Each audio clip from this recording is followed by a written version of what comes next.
We have that thick haze that developed across the afternoon. Let's first start off with satellite radar view. Again, we have thunderstorms well to our south like we did yesterday afternoon. But notice over North Texas, so DFW, you don't see any clouds. There is clear skies overhead, but it doesn't look clear. Now, this was Dallas sky time lapse. We took a frame of it just after 10 this morning, and you can see a little blue sky there, and certainly that little hazy once you look at the horizon, but compare it to a picture from this afternoon. And yeah, that's that thick haze that has joined us here across the afternoon.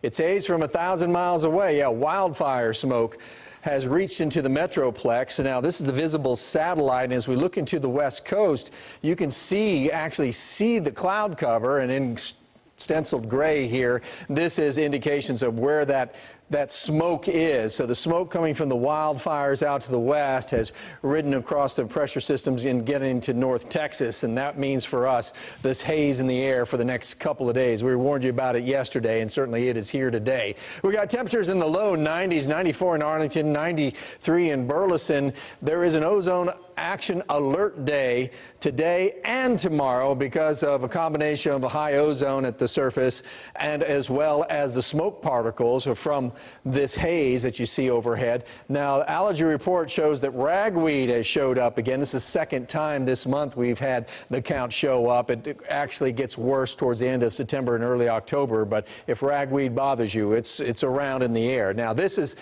Hurricane Lane, almost a Category 5 hurricane, and it's going to be a big problem for Hawaii in the next couple of days. They have hurricane watches, but closer to home this evening, yes, we have the haze. We got temperatures that are going to be falling into the 80s. The temperatures have actually been a little bit lower than we would thought because of that haze cover out there. Tomorrow's forecast shows temperatures also kind of peaking into the mid-90s, and we'll have it as partly cloudy, but really we're talking about the haze in the air. Now, the high-pressure dome sitting right overhead, it continues to dominate our weather pattern for the rest of the work week. It's not going to move much. And what that translates to is all the way into the end of the week, into the weekend, some really high numbers as far as daytime highs. We're talking about a forecasted high Friday of 100 degrees. And here's the 7-day forecast showing a high of 100 on Friday, then upper 90s Saturday and Sunday. And Gilma, these upper 90s go into next weekend as well as this dry weather.